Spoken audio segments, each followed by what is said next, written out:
अब्दुल्ला बिन अमर बिन आस फरमाते हैं कि रसूलुल्लाह सल्लल्लाहु अलैहि वसल्लम को मेरे बारे में खबर दी गई कि वो कहता है कि मैं रात भर नमाज पढ़ता रहूँगा और दिन को रोज़ा रखता रहूँगा जब तक कि मैं ज़िंदा रहूँ। तो रसूलुल्लाह सल्लल्लाहु अलैहि वसल्लम ने फरमाया, क्या तो इसी तरह कहता है?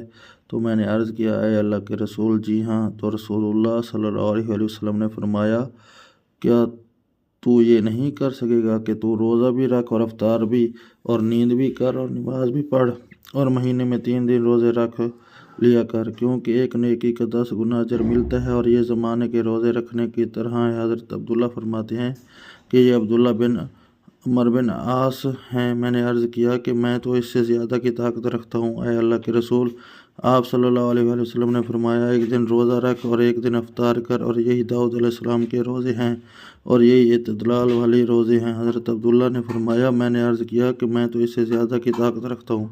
रसूलुल्लाह सल्लल्लाहु अलैहि वसल्लम ने फरमाया, इससे ज़्यादा फजीलत वाली कोई चीज़ नहीं है। हज़रत अब्दुल्ला कहते हैं कि काश रसूलुल्लाह सल्लल्लाहु अलैहि वसल्लम का ये फरमाना कि महीने में 3 दिन के रोज़े रखो मैं कबूल कर लेता, तो ये बात मुझे अपने घर बार और अपने माल से ज़्यादा पसंदीदा है।